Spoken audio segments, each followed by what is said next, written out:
João. E por isso a gente vai fazer questão de deixar gravado, porque os irmãos poderão aproveitar em outras oportunidades também. E eu vou trazer aqui algumas questões dentro do livro de 1 João. Eu vou fazer em forma de perguntas e respostas, certo? Dentro do livro, com ênfase na edificação da igreja e evangelização dos salvos. Iremos então mergulhar em uma série de perguntas e respostas. As respostas serão dadas às perguntas que estão elaboradas dentro da epístola do apóstolo João, não sairemos dela. Todas as respostas deverão estar dentro da carta do apóstolo João. E usaremos exatamente essas passagens como resposta às indagações.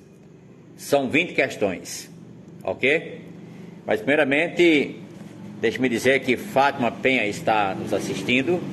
Muito obrigado, irmã, por sua audiência. Emanuel Félix também está.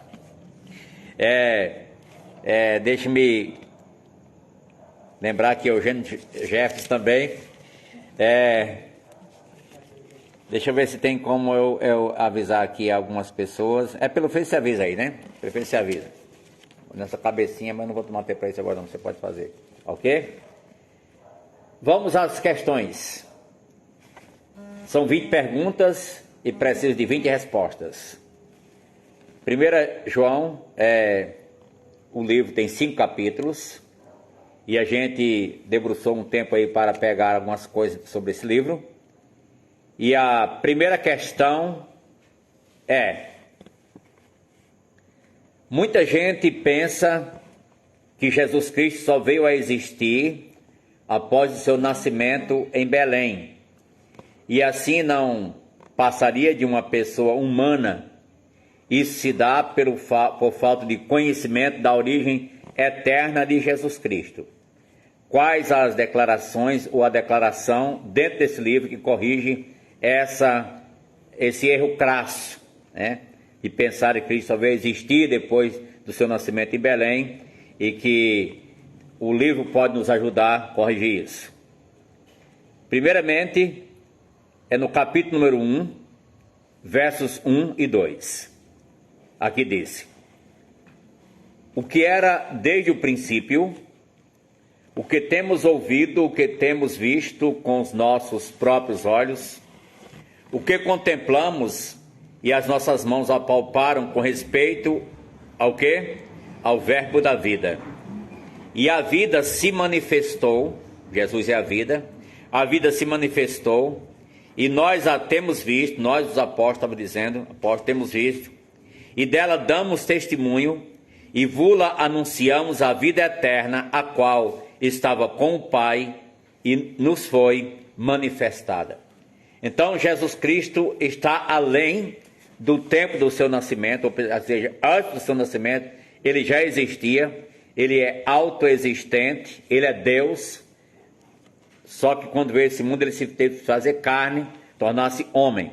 1 João, capítulo 1, versos 1 e 2, corrige o pensamento de que Cristo só veio existir depois que nasceu em Belém. Ele já existia, ele simplesmente tornou homem.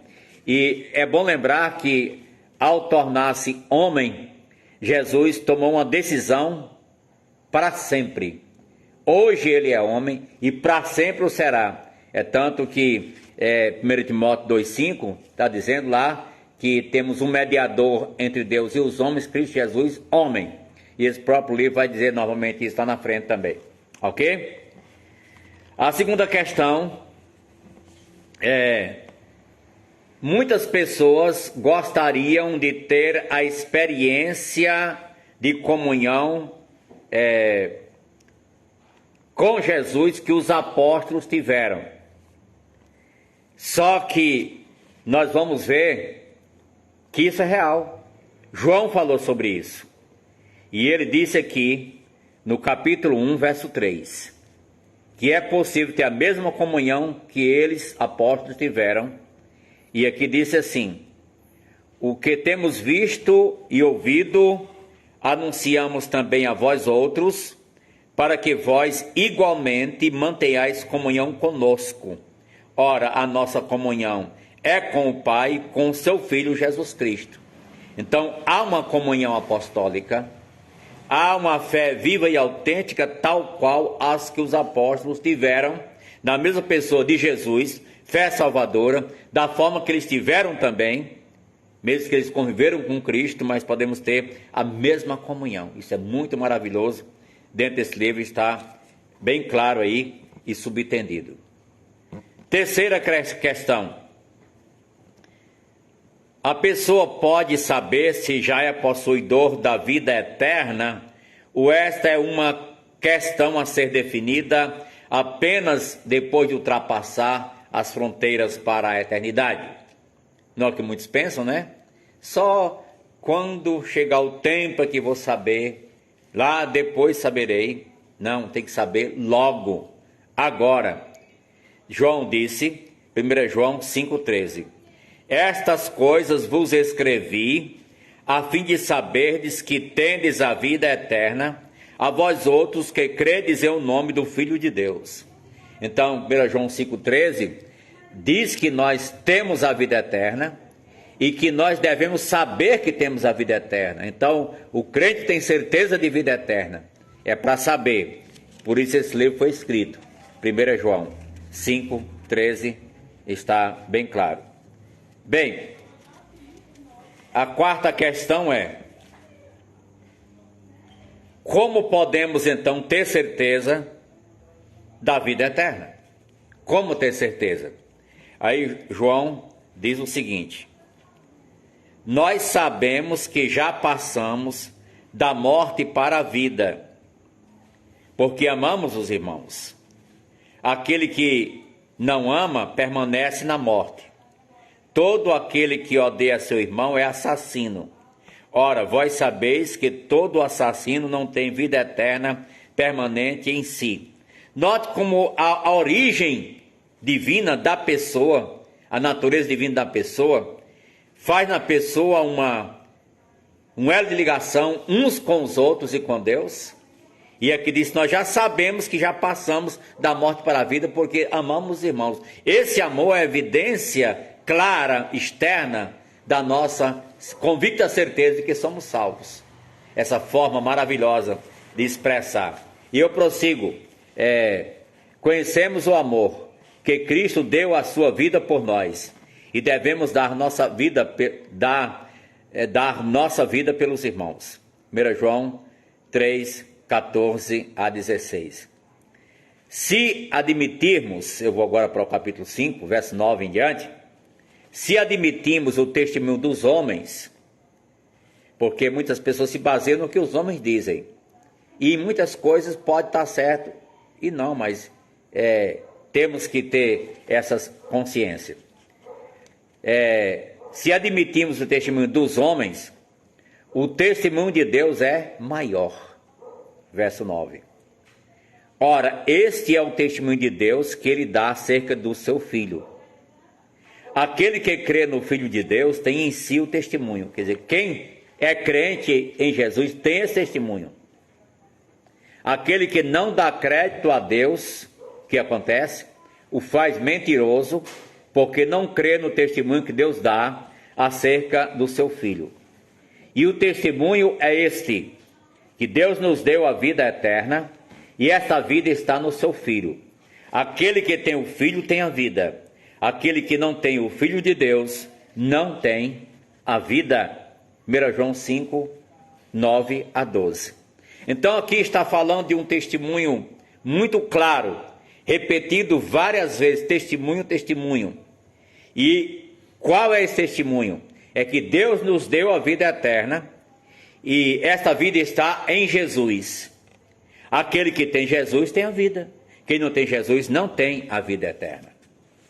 Vamos para a quinta questão, no livro de 1 João. Todo mundo é filho de Deus e vai para o mesmo lugar, é o que algumas pessoas afirmam. existe alguma diferença entre o Filho de Deus e o não Filho de Deus? Nesse livro, a gente encontra a resposta para isso.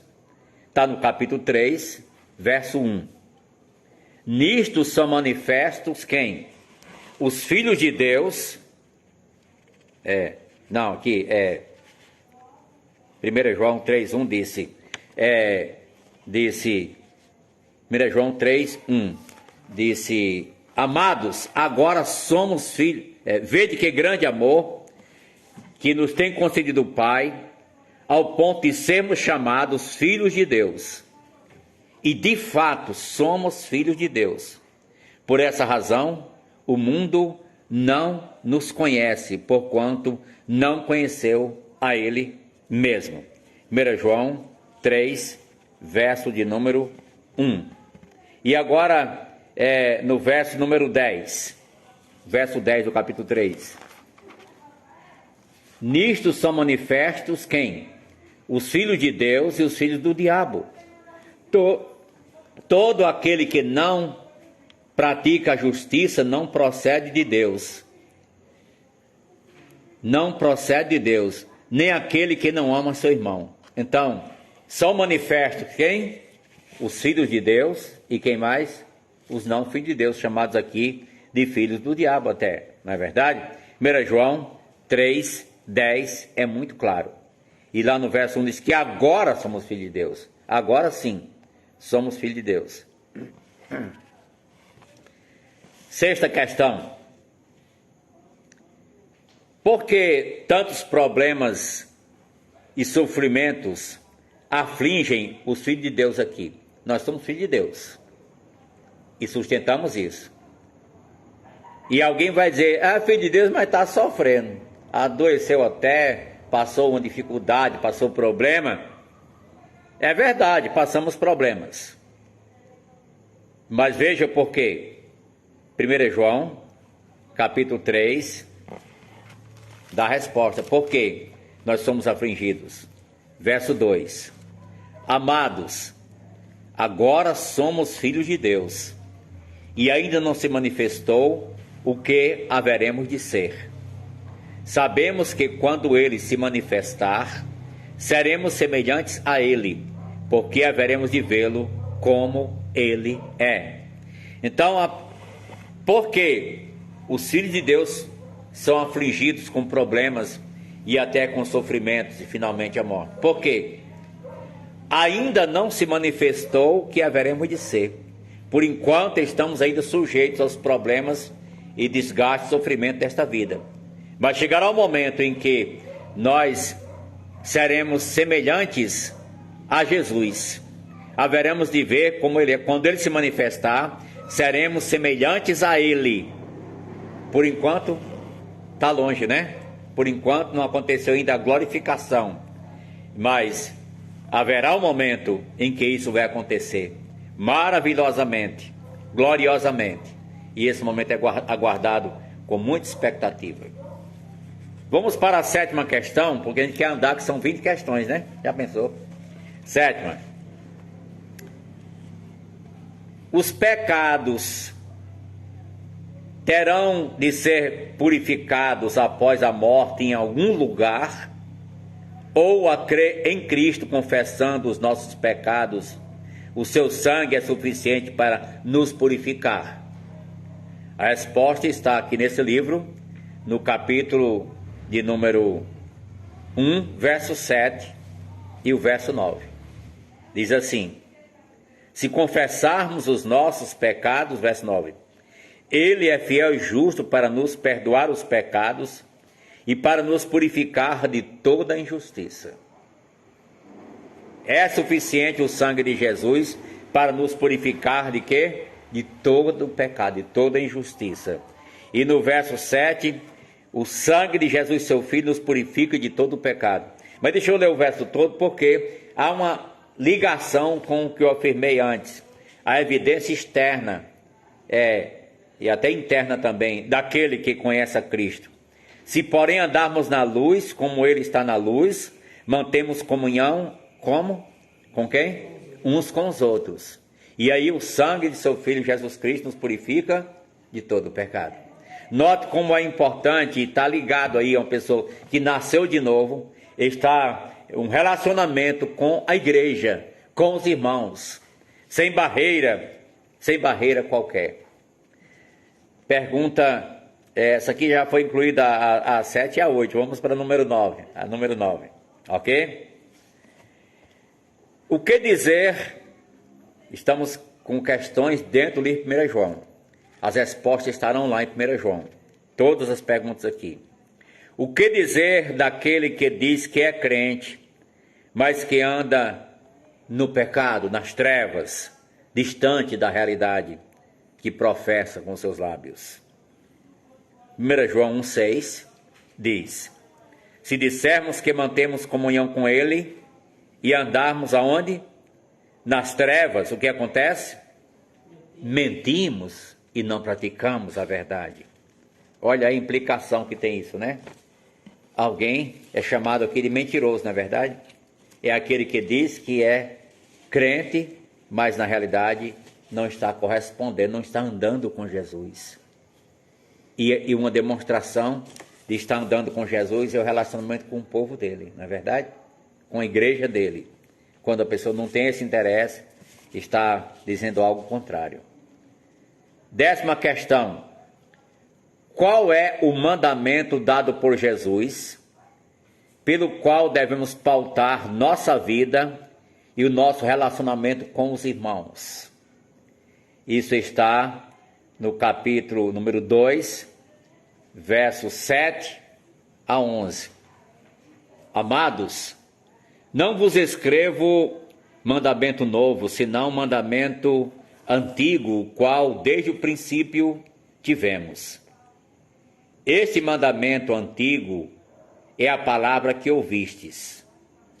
Todavia vos escrevo novo mandamento, aquilo que é verdadeiro nele e em vós, porque as trevas se vão dissipando e a verdadeira luz já brilha.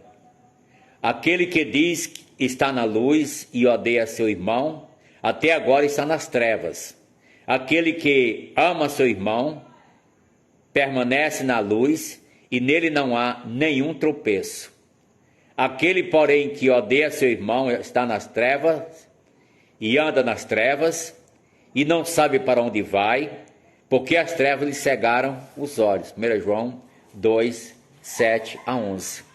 Então, está aí dentro mostrando qual o mandamento dado por Jesus, no qual devemos nos pautar o nosso relacionamento para com a igreja, para com os irmãos, uns para com os outros. 11ª questão. Em qual situação a nossa fé tem que partir do invisível para o visível e depois do visível para o invisível? Em qual situação? Está em 1 João, capítulo número 5, versículo 1, eu quero ler, e depois no 4. 1 João 5, 1. Todo aquele que crê que Jesus é o Cristo é nascido de Deus.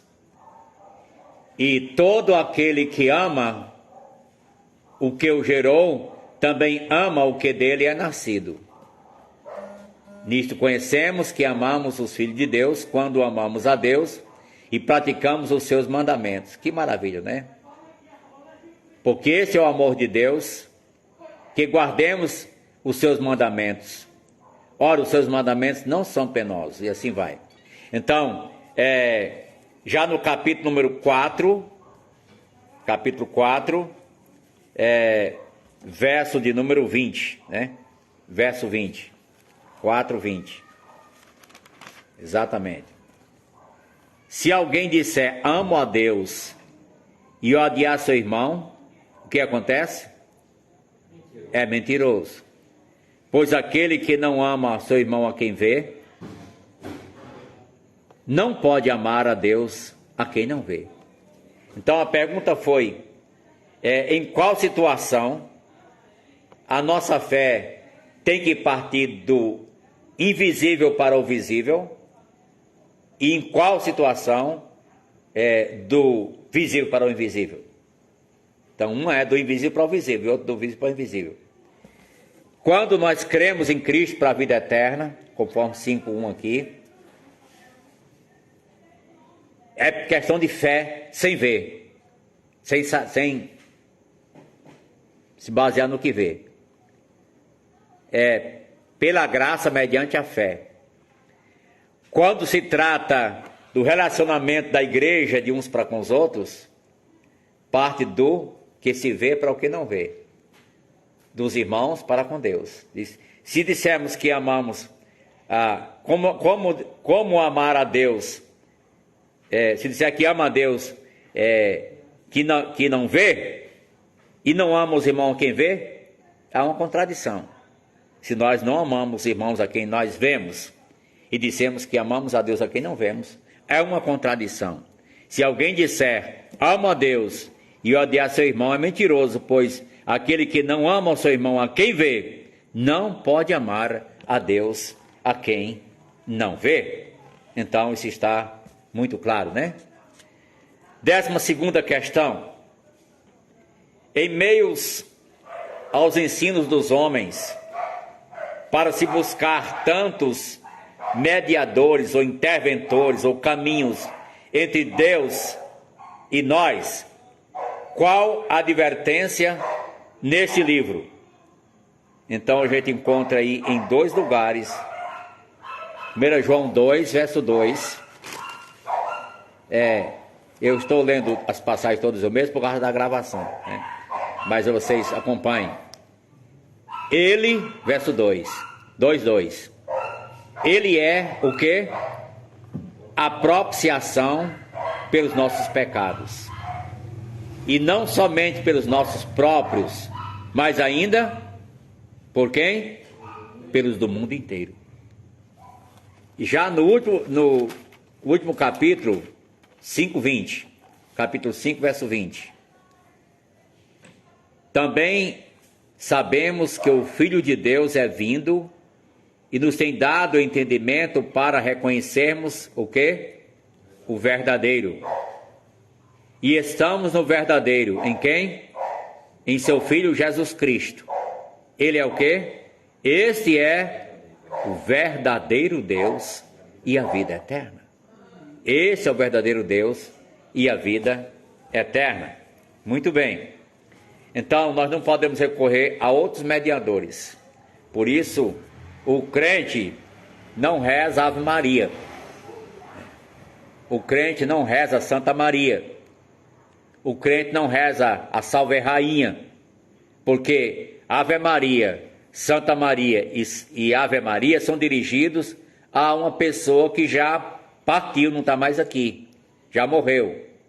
E essa pessoa que já morreu, ela confiava somente na mediação de Jesus, que era Maria. Ela confiava só na mediação de Jesus. E por isso, o ensino está que o mediador é Jesus Cristo. Entre Deus e os homens é só Jesus, é o advogado, é a propiciação, é o verdadeiro Deus e a vida eterna.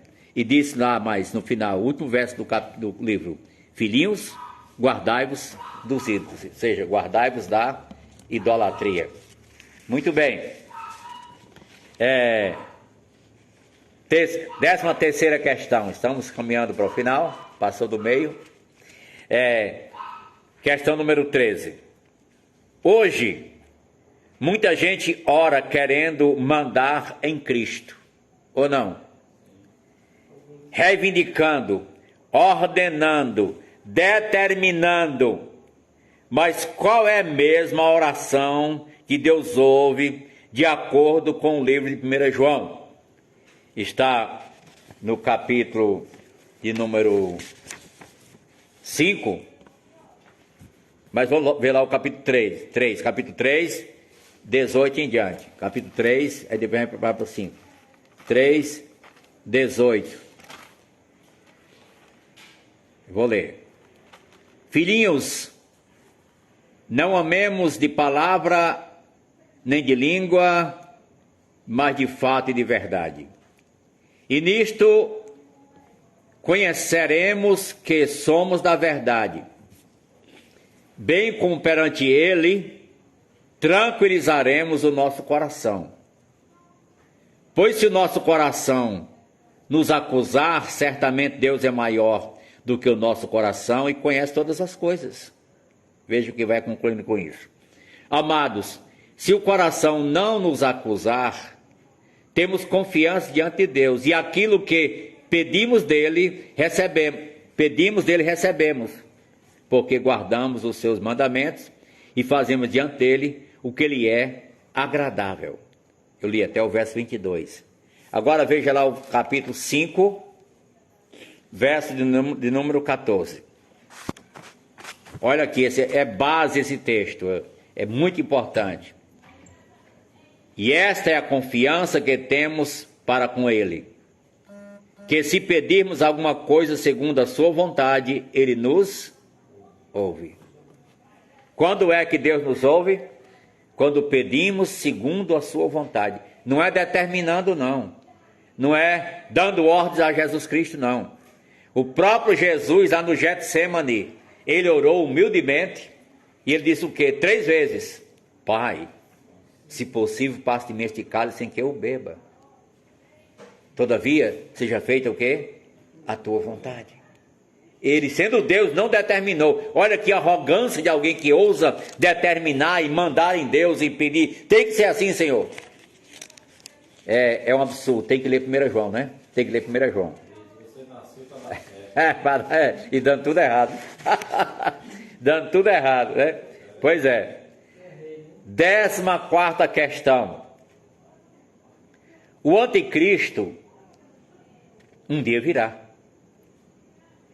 O perigo dele é só com relação ao futuro, ou existe algum perigo presente que ameaçam os crentes? Então o que tem a ver o anticristo com os crentes? Não é futuro, depois que a igreja for tirada? Tem algum perigo agora ameaçador? Então, vamos ver 2, 18 e 19.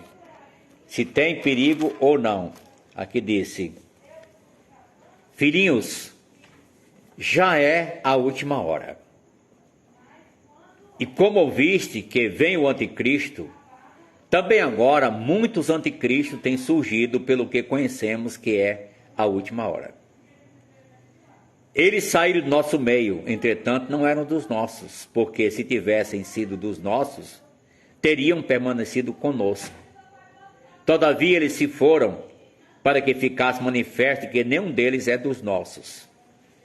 João estava falando de pessoas da sua época que não comungavam mais com a doutrina cristã, e por isso se debandaram. Não ficaram no meio do cristianismo, no meio dos cristãos, não ficaram.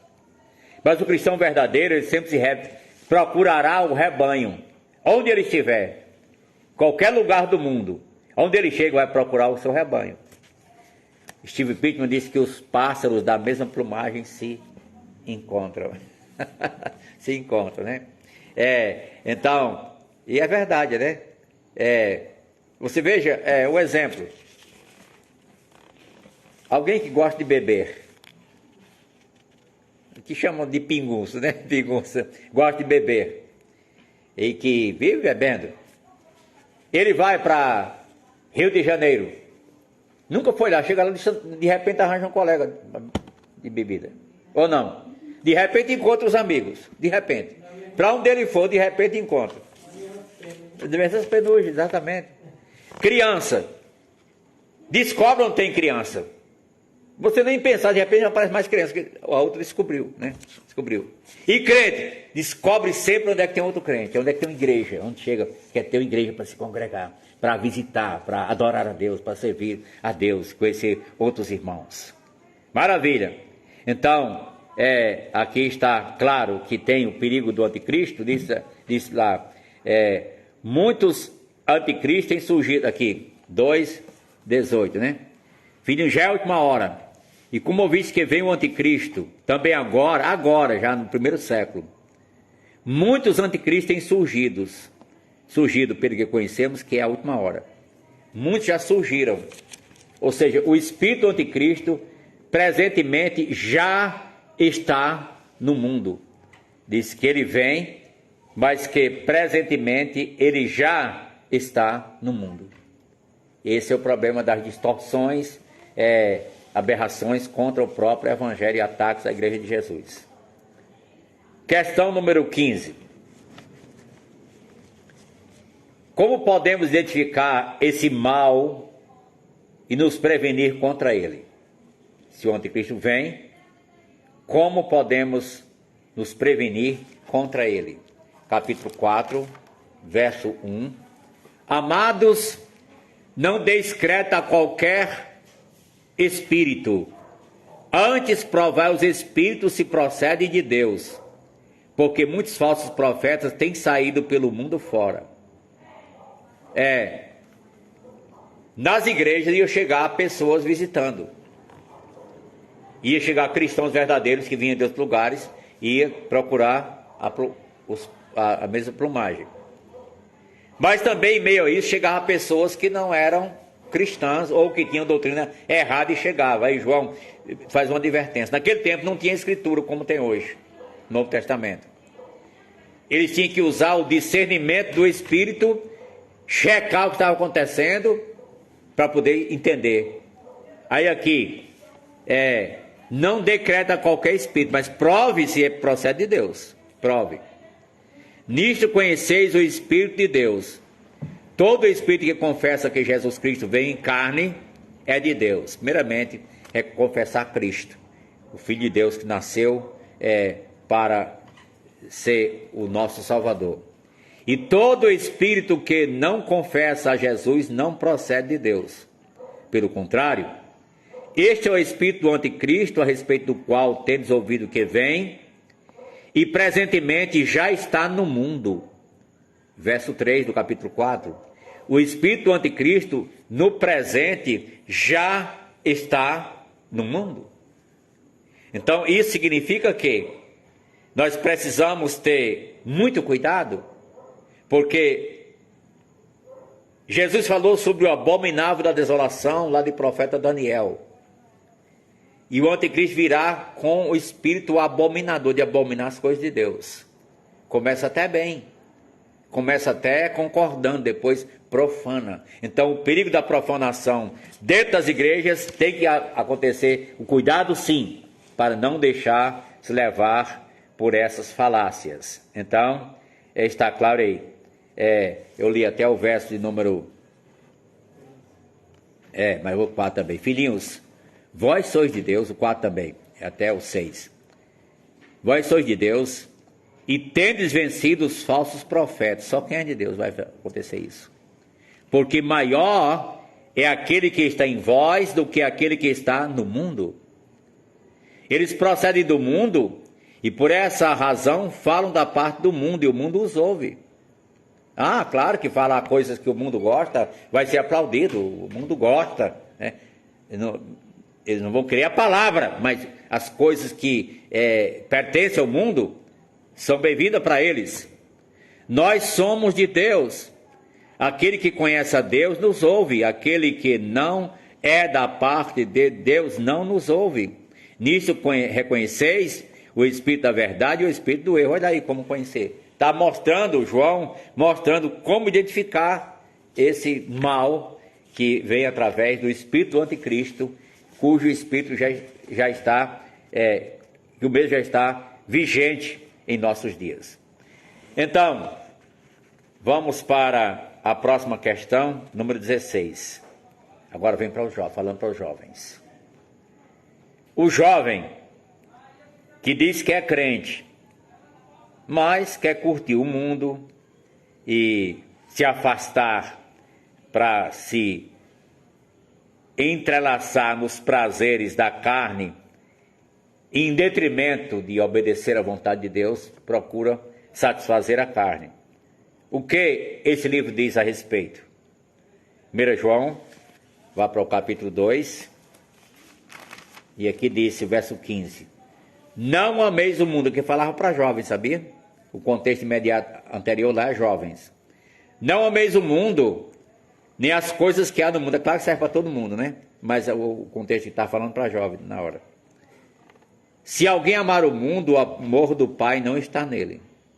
Porque tudo que há no mundo, a concupiscência da carne, a concupiscência dos olhos, a soberba da vida, não procede do Pai, mas procede do mundo.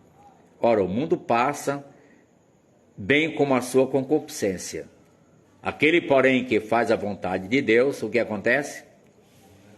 Permanece eternamente, ou para sempre. Permanece. Aquele que faz a vontade de Deus, permanece eternamente. Amém? Número 17. Vamos chegando na reta final. A influência do inimigo é real. Como o jovem pode vencer o maligno? Que no capítulo 2, verso 12, diz: Filhinhos, eu vos escrevo porque os vossos pecados são perdoados por causa do seu nome. Pais, eu vos escrevo porque conheceis aquele que existe desde o princípio. Jovens, eu vos escrevo porque tendes vencido o maligno. Filhinhos, eu vos escrevi porque conheceis o Pai. Pais, eu vos escrevi porque conheceis aquele que existe desde o princípio. Jovens, eu vos escrevi porque sois fortes e a palavra de Deus permanece em vós e tendes vencido o maligno. Aí começa aquele texto que eu disse: não ameis o mundo. Depois falou isso aqui. De forma que o jovem pode vencer o mundo. Está claro isso? Qualquer pessoa pode vencer o mundo, porque a palavra de Deus permanece em nós. O amor de Deus permanece em nós. O Espírito Santo nos ungiu para sermos então essa pessoa de realizar o intento de Deus, seu plano maravilhoso para nossas vidas. Amém? Questão número 18, a antepenúltima, né? Qual é o advogado, disse que iríamos falar sobre isso, né, ainda? Qual é o advogado único que é suficiente e eficiente que esse livro nos apresenta? Está claro para cada um de nós, não é? É Jesus. Aonde está? 2:1. Filhinhos meus, estas coisas vos escrevo para que não pequeis. Se todavia alguém pecar, temos advogado junto ao Pai, Jesus Cristo, o justo. Então, o advogado, Jesus Cristo, que está lá junto ao Pai, é o juiz, né? Junto ao Pai, ele então garante com eficiência nos representar e representar exatamente pleiteando nossa causa, porque já pagou com sua própria vida, com seu sangue. Amém? Penúltima questão. A questão de o mundo jaz no maligno, né? Agora, o crente, ele pode ser possuído por um demônio? Um demônio pode chegar a se apoderar de um crente? Ou seja, ele pode ser possesso? Esse livro vai dizer se sim ou não.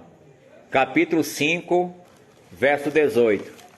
1 João 5,18 diz se um crente pode ser possesso ou não.